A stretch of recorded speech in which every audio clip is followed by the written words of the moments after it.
love both.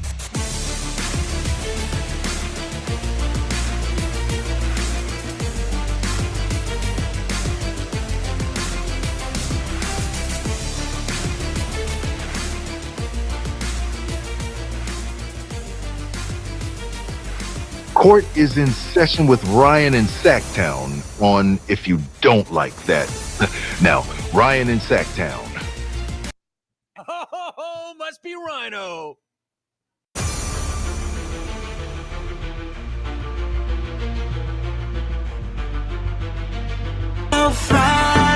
Good morning. You made it. It's Friday. Didn't think we were going to do a show today. I had a commitment this morning. Went a little quicker than I thought it would be. So sorry for being a couple minutes tardy. But what's going on? What do you want to talk about? I'll start here. Anybody that is engaging in the Brock Purdy, Mac Jones quarterback conversation right now, like it's a controversy, you're being disrespectful to Mac Jones. What Mac Jones did last night might be one of the guttiest performances I've seen in a regular season game ever. You take Jones off that jersey and you put James on that jersey and it's an NBA court, it's legendary. The dude was being held up by his teammates. Who keeps calling me at this number? Being held up by his teammates. He's getting sick.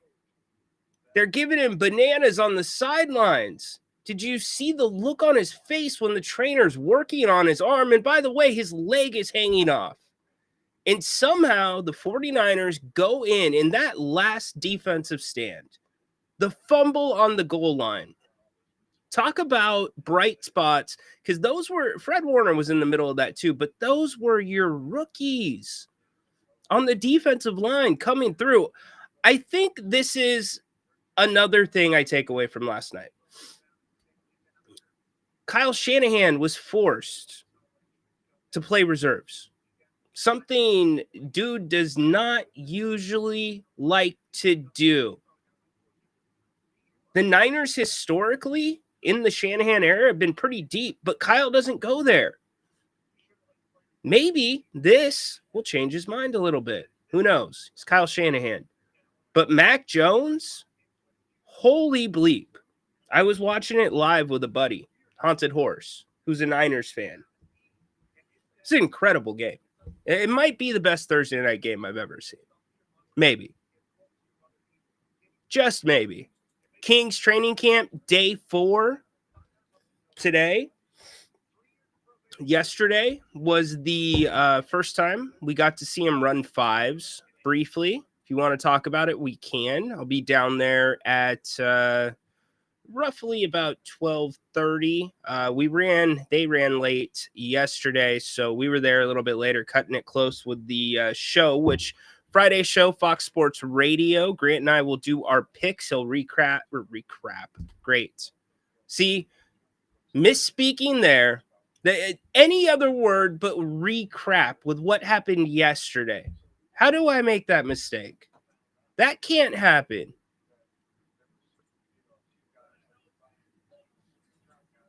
Damn. I had good intentions for this show too. Dennis called his shot on the radio yesterday. I thought the Niners would be in it when the fourth quarter started. Grant did not. But Dennis called his shot. Except it wasn't the running game, Dennis. It was the passing game. The defense. Kendrick Bourne. Career high in receiving yards. Most yards by a Niners receiver. I believe in the last couple seasons. Forget the time span on that. Maybe during the Kyle Shanahan era. I don't know. This season, yeah. The Niners aren't really my thing. In fact, I'm a Seahawks fan, but respect. This might be the best division in football. Very well may be the best division in football.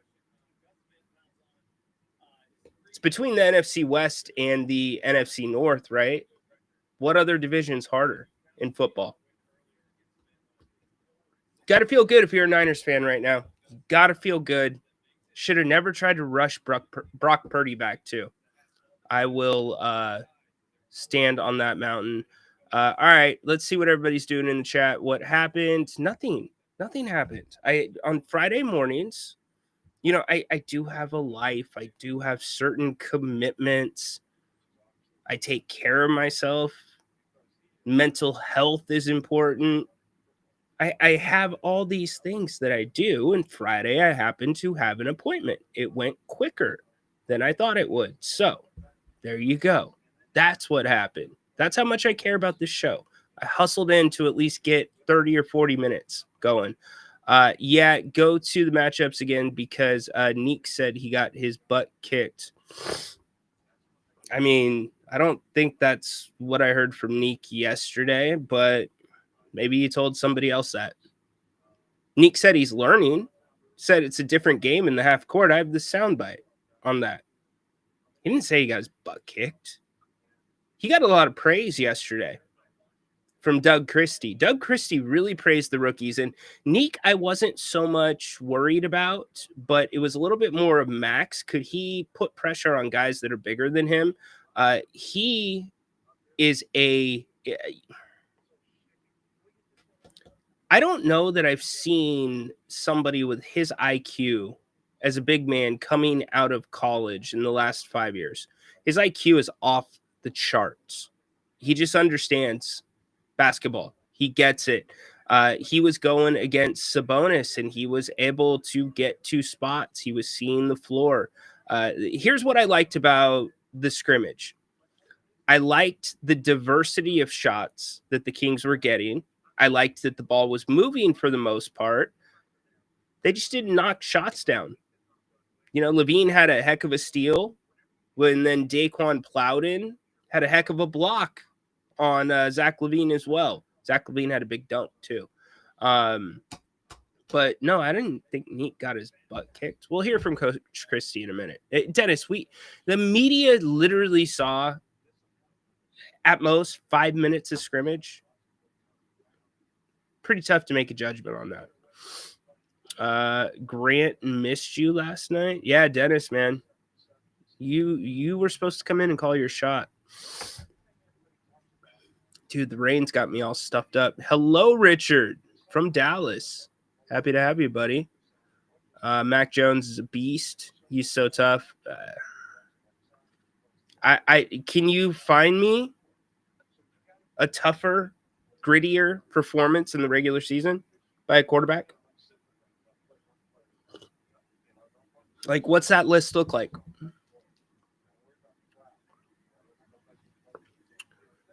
Rookies should up our second round pick. AC save the game. What are you talking about, Dennis? AC? Talking in codes. Dennis, why don't you just give uniform numbers? There you go, 2-6. Yeah, 2-6 saved the game.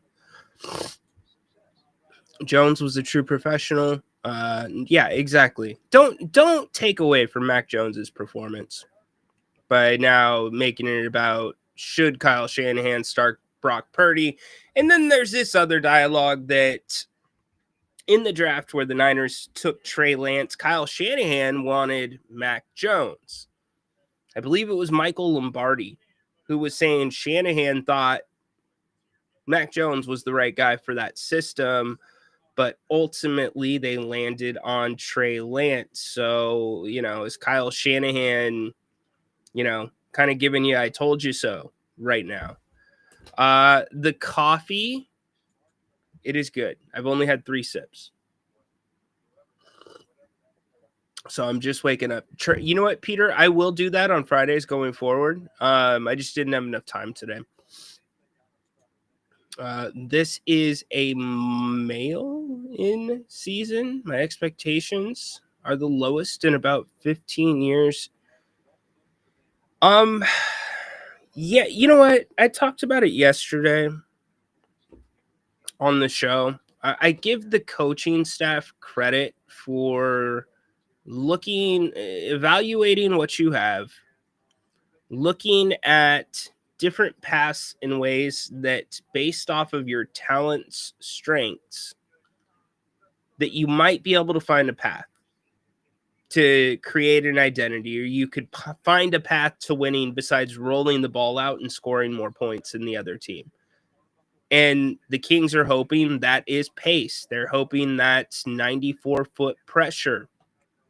And I think if you look at the limited options they have, and it's a big mountain we talked about it on the show yesterday, to be able to do that for 82 games, that's not easy.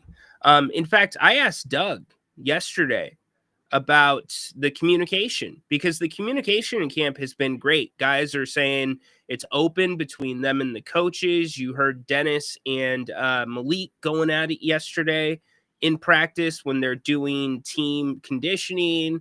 Doug, Malik, people are being vocal. So I asked Doug yesterday. I just said, it's been a very, very vocal 3 days here in camp. How hard is that to maintain through a 48 game or a 82 game season? Here's what he had to say. I guess what you're saying is, like, I want him to shoot when. Oh no, that's yes. My iCloud didn't update. There we go. Thank you, iCloud. Don't do me like that. I was gonna say. Hold on.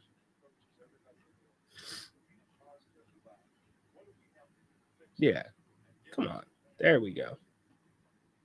All right. Let's see. Is this Doug's answer? This should be Doug's answer. Season. Yeah. I mean, it's a staple of what we want. So whether it's hard or not is not an excuse. It's what we need to do. Like, one of the key tenets of being a good defensive team is communicating, and early communicating and continuous communication. Like, those are things that we have to do. So whether it's hard or not, I doesn't really matter. We got to do it. Probably could have used a better word than hard. But communication is going to have to be key. And they're doing it right now. Everybody seems very, on board and content and happy with what they're doing. Don't forget, download the Fox Sports Radio app. You can listen to the Grant Napier Show 3 to 6 o'clock anywhere you're at live. You can get it in the Apple Store and Google Play if you have not already done so. All right, back to the questions. People talking about where you're from. Dude, how expensive is coffee getting? I was at a place today. And I'm like, you know what? I think I'm going to probably buy a different bag than Don Francisco. $13.99, $14.99. Dunkin' Donuts, $12.99. Holy moly. Crazy. I've actually heard of people so Starbucks, sometimes, depending on the location, they will bag up their espresso grounds and they'll put them out and customers can take them for composting. I've heard of people rebrewing the espresso grounds and it actually makes decent coffee that's not as strong. That's funny. If you're somebody that does that, if you do, you should apply to be on Extreme Cheapskates. That would make a good episode. Max needs more muscle, faster lateral movement. I actually was surprised with his lateral yesterday. He does need some more muscle, but he did not look bad going against Domas. I mean, what you worry about with rookies is wasted movement. One of the things that impressed me the most about Neek in the summer was there wasn't a ton of wasted movement when he was playing well. And he had an idea of where his spots are on the court. And he would be able to effectively get to them without eating up too much of the shot clock. And a lot of times that's when Neek had his back to the basket. And he operated really good and really calm with his back behind the basket. I asked him just how big of a benefit it is to have a guy like DeMar DeRozan, who's the king of the mid-range, on his team, and if he's taken the time to pick his brain and gotten any tips from DeMar. Here's what Neek had to say. Yeah, no, it's huge, man. It's huge. I get to watch him work on that every day, and it's special how simple it is. He has a simple game, but it's super effective, and just getting to watch that and learn the pace that he plays at is something that I could definitely use in my game and going forward into some years. But that's definitely a guy I get to learn a lot from. Pace was an interesting word to hear from a rookie too. When he said pace, that means he understands that change of speed in the NBA is incredibly important. So, like that, we haven't had a chance to talk to Max yet, but I'm looking forward to it. I'm definitely looking forward to talking to Max. Had to go to the doctor? Kind of. No, when you have a couple hip replacements, there's certain medications that you got to be on for sometimes the rest of your life. And I had to go pick up my meds. So that's what I had to do. And it just so happens that is in the same place that sells stuff. So Target. So yeah, that's why I was looking at the coffee. Let's see. Used to live in Napa. Dude, Napa's awesome. Dorian, my brother, thanks for the pictures earlier. That was a great win by the Niners last night. It was indeed. Let's get this up really quick. We can go to that. Get some full screen for you. Gritty win by this team. Crazy gritty. I mean, again, I haven't seen any names in the chat, but when was the last time you saw an individual performance like that from a quarterback? A grittier, a tougher. The guy's throwing up on himself. He's being held up to get off the field. He's in such pain with his arm that his eyes are closed. And the trainer's openly massaging it, trying to keep it warm. Oh boy, Jim Rome's audience, the clones are going to have a field day with some of those images later today. They are going to have a field day. But I mean, if you want to, even if you want to go to postseason, what Mac Jones did last night was way more impressive than what Paul Pierce did coming back in a wheelchair.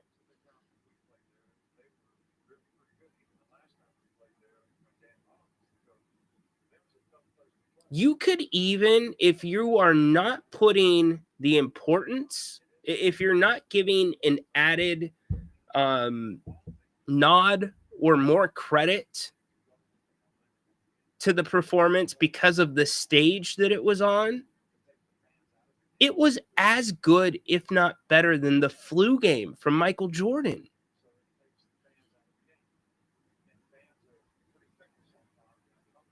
That's a hot take.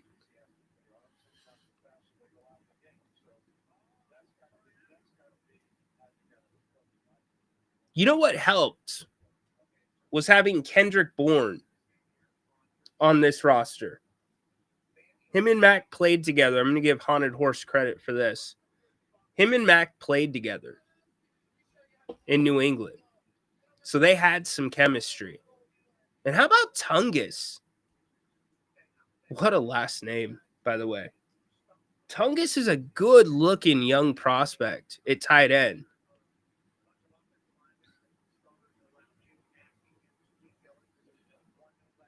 Your reserves and your backups won't always play this well.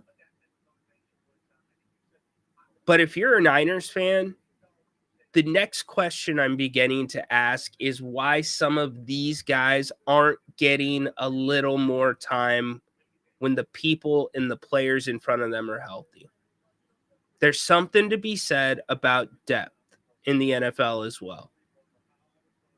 A lot of these guys that played last night are the guys that Kyle Shanahan won't go to if the starter in front of them is healthy. That's got to change at some point. His stubbornness, what you have to do to earn his trust. Like, I'm sorry, what has Kyle Shanahan done? Excuse me, how many Lombardis does he have?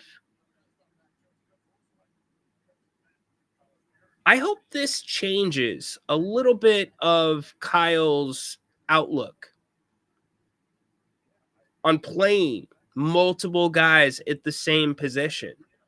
And all this in a game where McCaffrey only rushed for 57 yards on 22 carries. Incredible stuff, man. I mean, did anybody have the Niners at 4-1 when Purdy, Kittle, and Bosa went down? If I would have told you that, would you have had them at 4-1?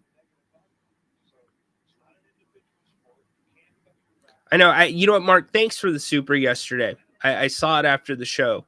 Tailor-made coffee. Does it have anything to do with the golf clubs? Sebastopol. So it shouldn't, because TaylorMade's down in San Diego. Well, they're Carlsbad. But Sebastopol's North Coast, right? I think it is. Okay, this coffee's getting some run. Very expensive. I ordered 4 online. Buy about 4 bags at a time. Whole beans, it's about 120 with shipping. That's pricey.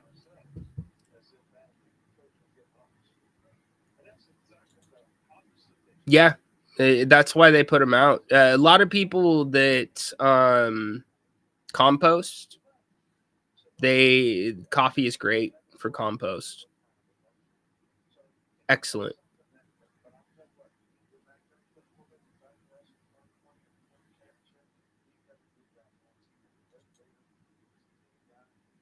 I'll make sure.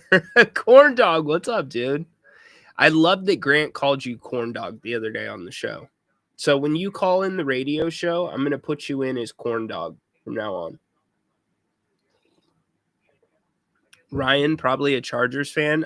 When I was in college, I did support the Chargers too. I had a friend who, her dad had very, very good season tickets. So I would commonly attend, I don't know, maybe 3 or 4 Chargers games a year. And the people that had the seats next to them sold their seats all the time because the tickets were behind the visitors' sideline. And they were maybe 12 or 18 rows off the field.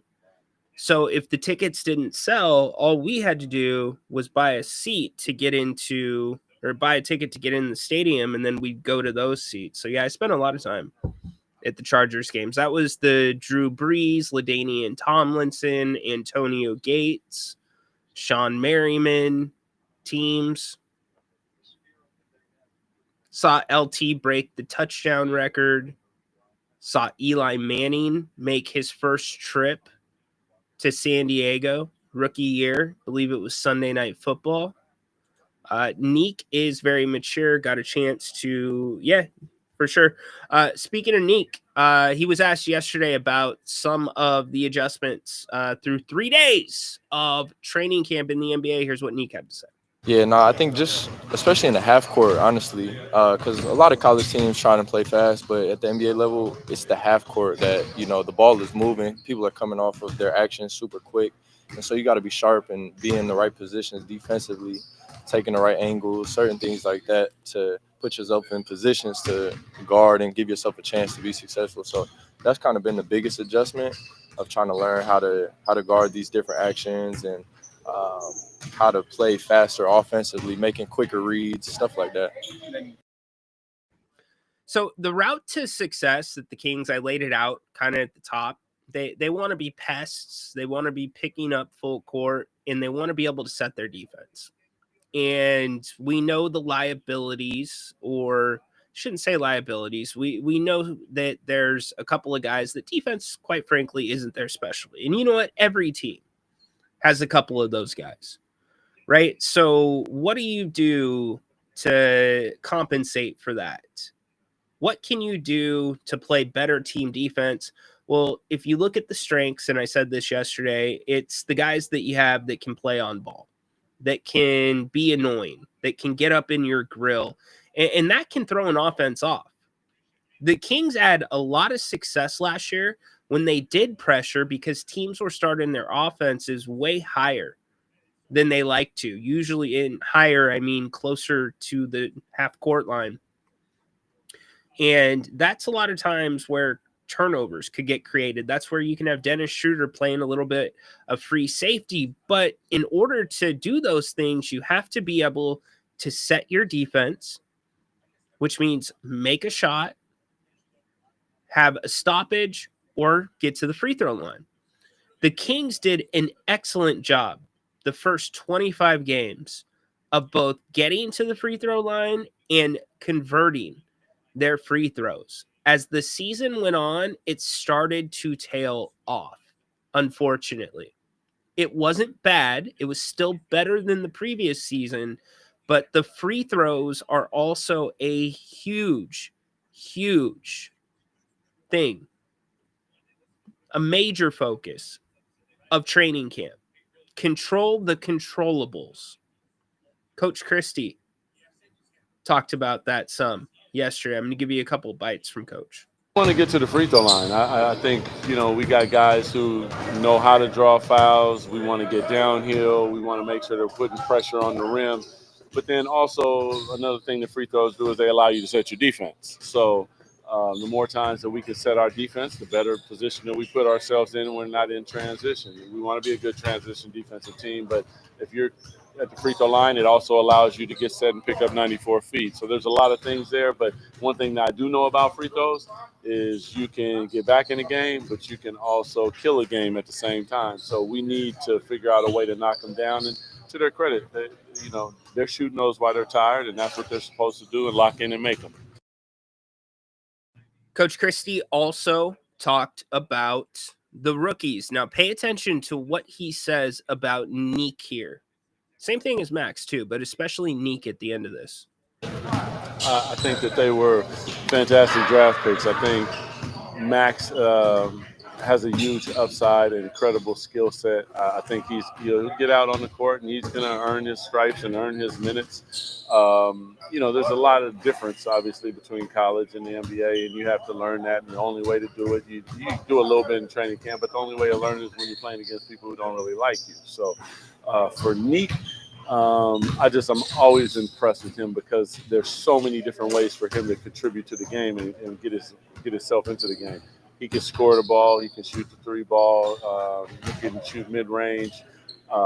He can put the ball on the deck. His reads in the passing game when he's coming off pick and rolls, I think, are way more advanced than we would have probably even anticipated watching him out here with the reads and the roll and the low man and the help. So there's a lot of ways that he can affect the game and, defensively. Neek, during the scrimmage, did initiate a couple of sets in the half court. Remember, Scott Perry has hinted at the fact they think he can maybe play a little bit of the point. So that's very high praise from Doug Christie there. Marshall College quarterback, when they carried the quarterback. I mean, I'm talking pros here. Byron Leftwich, did he have a tough guy game? I thought about that, Mark, when I was making a left-hand turn to come into my neighborhood, I thought about that. I'm like, are those close?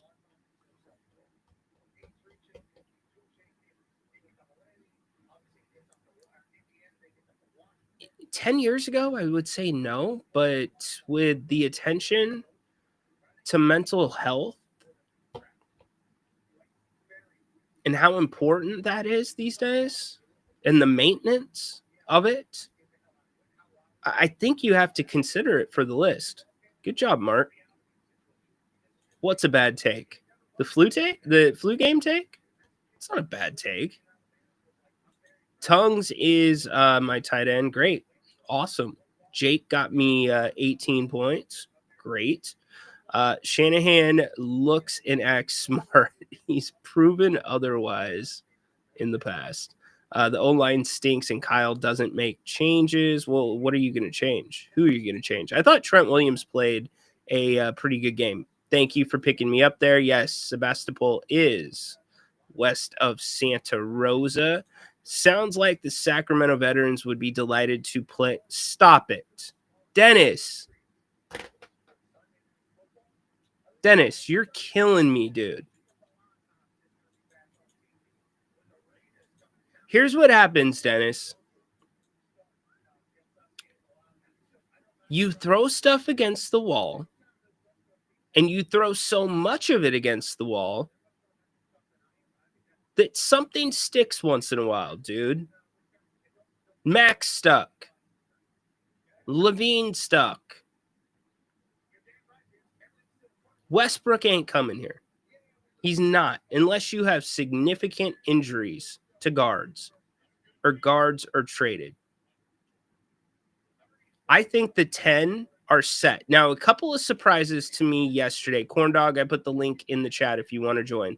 A couple of surprises to me yesterday was Devin Carter has been in blue a couple, or at least one time. And blue is the two-way guys. Now, Devin was a part of the scrimmage yesterday. He got a good look. He missed it from beyond the arc. But Daquan Clouden was also a part of the scrimmage. He had a great block on Zach Levine, but he airballed a 3, too. Like I said, the looks that they got, I was very encouraged by. They'll end up knocking those down. I also liked seeing players in different spots that you don't normally see them. Keegan Murray was at the top of the key at some point, so that was all really good. Let's kick it to the phone lines. I love when people call in. My man Corn Dog is going to bless me with his presence this morning. What's up, Corn? So about last night's game. Yeah. I was at B-Dubs with a bunch of coworkers. It was all Niner fans. Great showing for the Niner fans. But there's an unsung hero here that no one's talked about yet. And it's a defensive player, so they get a little, under the radar. But it is the 5th round pick from Texas. Kansas State, Marquise Siegel. He is played fantastic for the Niners, especially this game. He had 13 tackles, 7 solo, and he is showing his 4.3 speed. Like he a good point. Really getting on this game. He was all over Kyron when he was running the ball on Blake Corum. He again, fantastic, unsung, great steal of a 5th round pick right there, since they've been able to start him each week, and he has done fantastic. Like that is one of the best picks of this draft already, and it's going very under the radar. That's a very good point. He did have a pass deflected as well. Yep. What about the defensive lineman, the rookie from Texas? He had that huge play where he busts through 2 guys and knocks the ball out of Kyron Williams' arm. Oh yeah, fantastic at the right there. Just fumbled right when you guys needed it for the Niners. Like just one of the clutch defensive plays at the goal line. You'll see that was like up there with the Patriots stopping Edgerrin James versus the Colts in the playoffs, all the way on 2003. Like it was, I think, fantastic. Niners defense they started letting the foot off the gas. They really did, But when it came to clutch time, they had the Rams number. Yeah, I have no problem with Sean McVay going for it in overtime. There's 3 minutes and change left. You probably end up in a tie if you don't go for it, because they would have kicked the field goal, assuming that goes in. Can you remember, and I know you are a football college pro savant, a grittier performance than Mac Jones's last night? Oh man, that is a tough one. Like that's a lot of history, but I will. I mean, like in our lifetimes, because inevitably at 3:00 when I come on with Grant, he's gonna like break out some names that you think are made up from like 1932 and like 1960. I'm gonna say it's Tebow in the second half after that halftime speech. 2007 Florida Gators championship. Okay, all right. Yeah, I'm gonna say just the way Tebow would run the ball too. He wasn't a Lamar Jackson, Vic highlight reel like juke spin move. He was a run through you type of guy. And again, that season, after they had that terrible 1-point loss, and he gave that speech, they were a total juggernaut after that speech, and they were at halftime, and he's talking about how we're going to hit somebody, we're going to get the ball, we're going to score, and that's what they did, and they won a championship. All right, we will put Tim on the list for consideration. Are you a Niners fan? There's some people in the chat asking that. I'm a Patriots fan. Okay, there you go. I think you guys need to get off him. I think the we was him and his coworkers. Come on, y'all. They needed the timeout. They were enjoying their time at B-Dubs. They deserved their time at B-Dubs. Well, their coworker I went with was a Niner fan, so. Okay. But it's on the topic. You Niners let me down because the only two people you let score were people I'm playing against in fantasy this week, Puka and Kyron. So come on, Niners. You guys did not help me at all, really. Both scored 20 plus. I'm playing Puka in one league and Kyron in another league. So yeah, thanks for the help, Niners. That's funny. I was cheering for you guys to shut them out, but the only two people who got the ball were those two. It's freaking funny. I love it, dude. Best game to watch this weekend, college-wise. Best game to watch college-wise? Honestly, it's got to be Vandy at Alabama. Okay. Got to be. I'm going with Diego Pavia rolling in there, taking Bama out of the picture in the SEC. All right. Do you think Pavia is going to get some Heisman run? He might. I'm also high on Haynes King this year as well. I'm very high on a lot of these non-preseason favorites guys. They've been playing outstanding, and Vanderbilt's already 5-0. I mentioned their line from FanDuel at the start of their season total was 5.5. I don't know.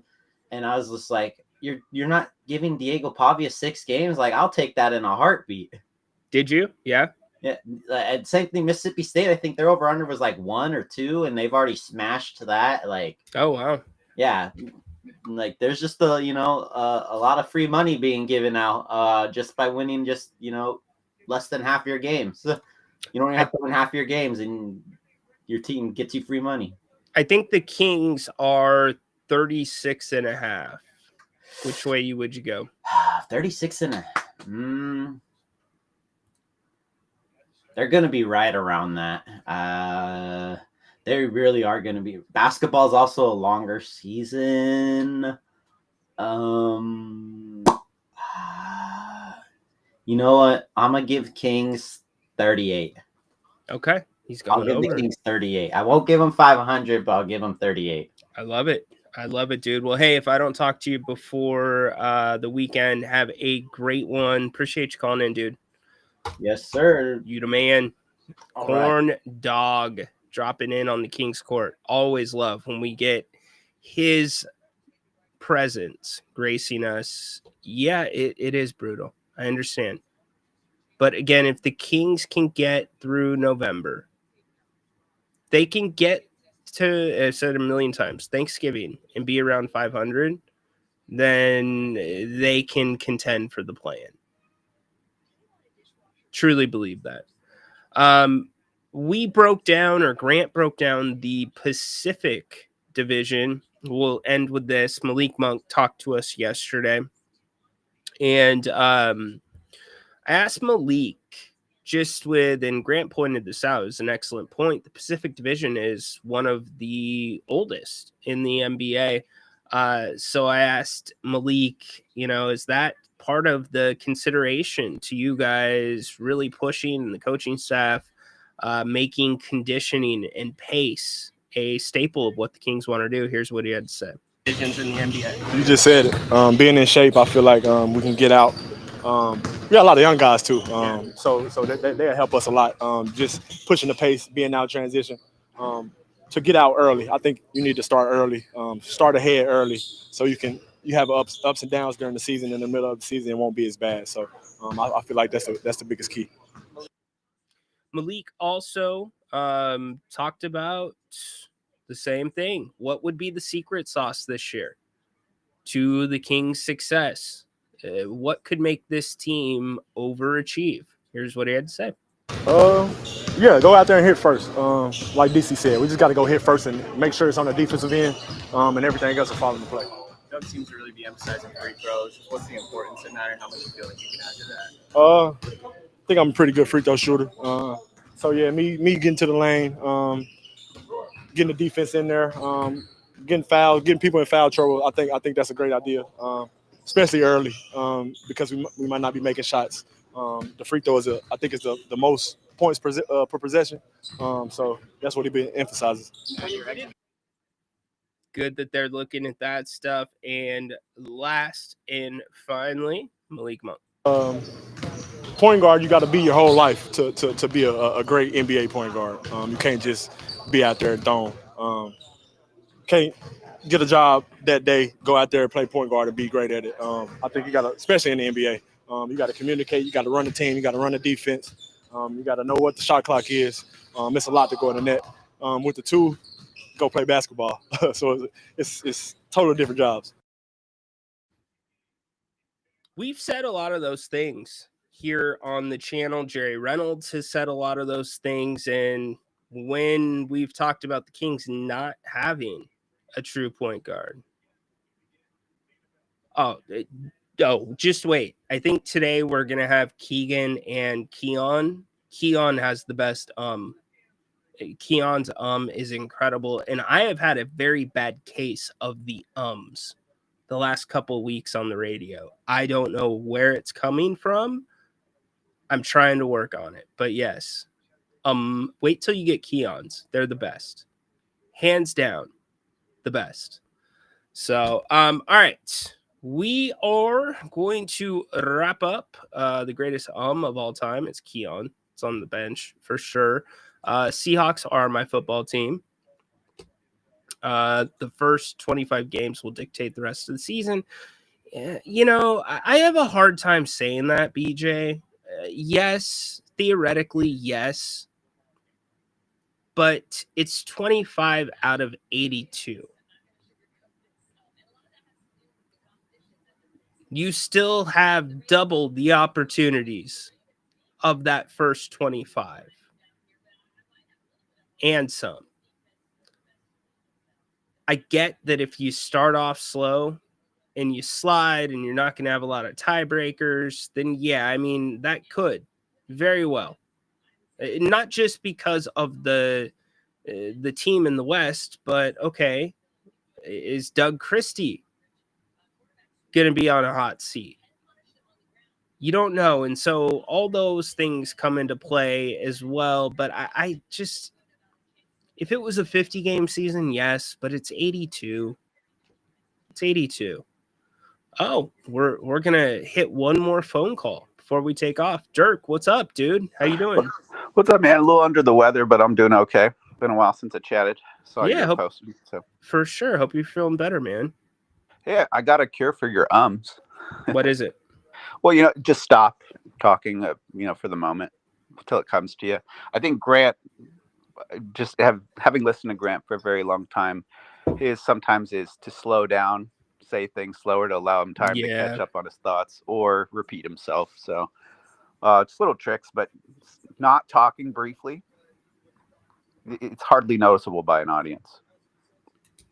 Yeah. Very so true. Anyway, Very true. So I was just curious. The reason I was reaching out was just kind of get your idea on what the ceiling is. I know it's early. Yeah. But what's your theoretical ceiling on this Kings team, given their goals and given their players' limitations as we understand them? 8 seed. How many wins?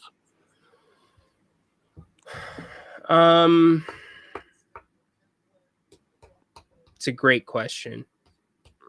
I would love to give you. I reserve the right to change this answer before the season starts. Ceiling for wins, I'm gonna say 44. And that's your theoretical maximum, given like the greatest win total you can imagine, or that's what you think is likely? I think the greatest I can imagine right now, based off of what the team is telling us, what we've seen, the system that Doug wants to run, the amount of players in the rotation, the fact that I truly believe both rookies will be part of that 10. There it is. It's 44 right now. How about you? So I'm predicting 43, and I'm with you. I think we reserve the right to change our minds, given we haven't even seen preseason and how it all clicks. I think a lot of it is going to hang on what Dennis Schroeder can get out of Zach LaVine. Yeah, great point. And I don't have high anticipation or any expectation, I should say, that Zach is going to fix those turnover problems or suddenly learn to play defense. So to me, it's like maybe Doug's strategy can work, but it's just a personnel problem, is what it feels like. How do you hide Sabonis, or, you need your center, and he's not the worst defender, but there's a bit of a minus there on your ability to block shots. Yeah. You've got age 37, DeMar DeRozan, often criticized for his defense. Mm-hmm. So, and then Zach LaVine, who also is often criticized for his defense. So those are three biggest players, not to mention like Malik Monk isn't a guy known for his defense. But the rest of the roster with rookies that you don't know yet, Keegan and Keon, that seems like it would fit this mold. So I think maybe 49 theoretically is the greatest and win total we could possibly achieve, given we're going to find something unexpected. Dennis Schroeder somehow unlocks something this team was missing. But I mean, you don't expect veterans to learn to play defense at their ages. So anyway, that's my thoughts. Well, and here's the thing. We're not asking the Kings to be the best defensive team in the league. You just can't be the worst, especially at defending the 3 ball. And if you can be middle of the pack and have a more efficient offense than you did last year, the one thing that will absolutely kill what the Kings are trying to do on paper is lack of ball movement. Dennis can get the ball into the right spot, but it can't stop there. You've got to move it around. And if you go back to what the Kings did last year, and at some points it was the only offense the Kings really could go to, like in the play-in game, because they didn't have Malik Monk. They didn't have anybody that was really a true point guard, and that causes guys like Zach to have to bring the ball up, or that causes guys like Keon that have to bring the ball up, and they're focused more on bringing the ball up than looking ahead and where guys are at. So having Dennis Schroeder into the mix, it feels like he's going to be able to, or he should, based off of his experience in the league, the type of player he's been in the past, he's going to be able to identify some of those looks right off the bat, the quick ones that you do want to take, where Zach's leaking out, where it's a pull-up three. I think Zach was missed or hit late on a lot of those, which then led to him trying to create, which led to some of those turnovers.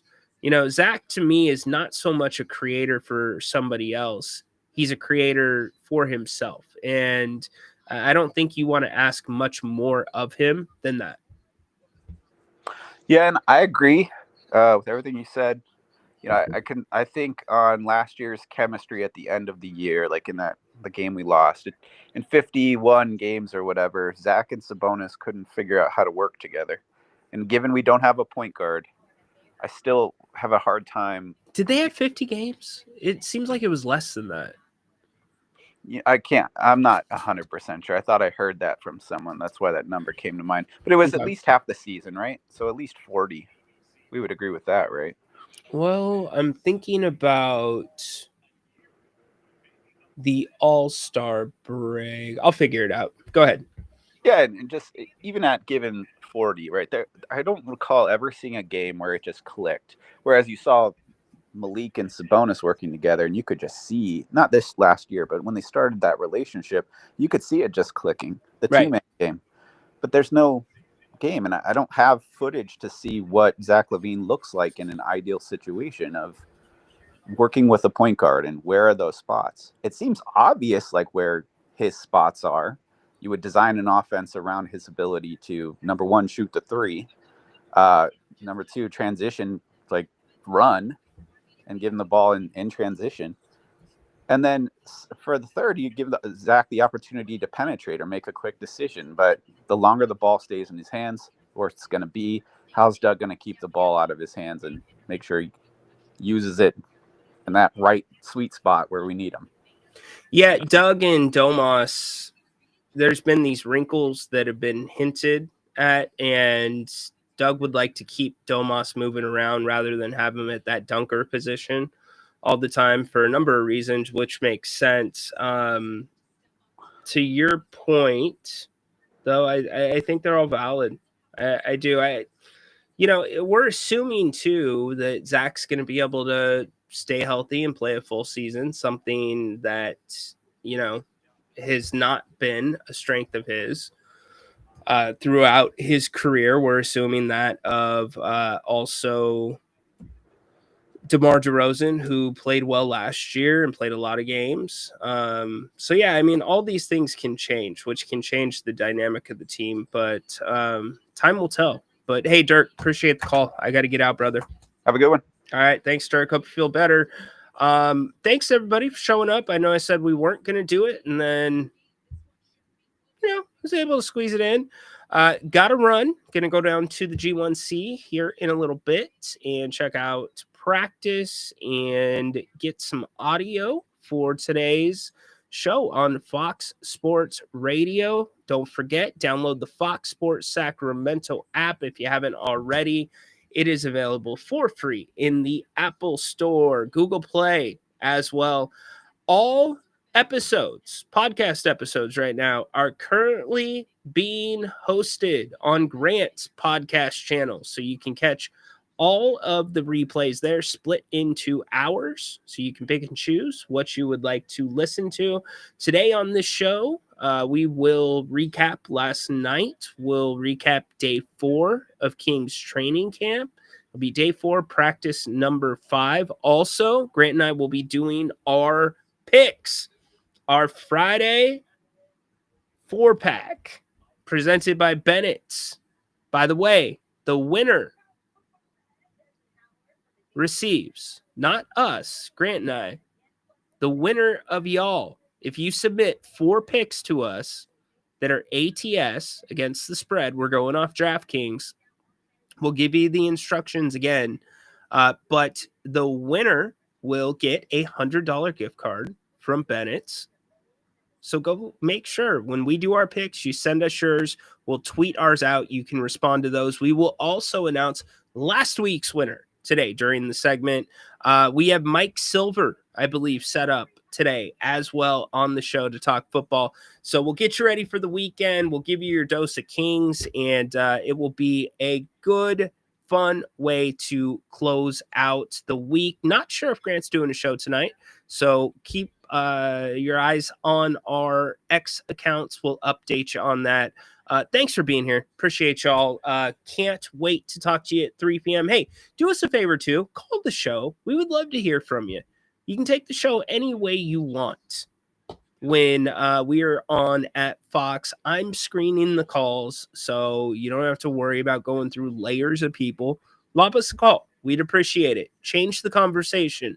Make the show better. So you guys usually do, you guys and gals, when you call in. And if you have any ideas for a rant for Grant, let me know. You can send those to my X profile. But as for now, we out. Back at 3, Fox Sports Radio. Again, download the app, Fox Sports Sacramento, Fox Sports KSAC, Google Play, Apple Store. Go Kings, light the beam. Court, dismiss. Order in the court.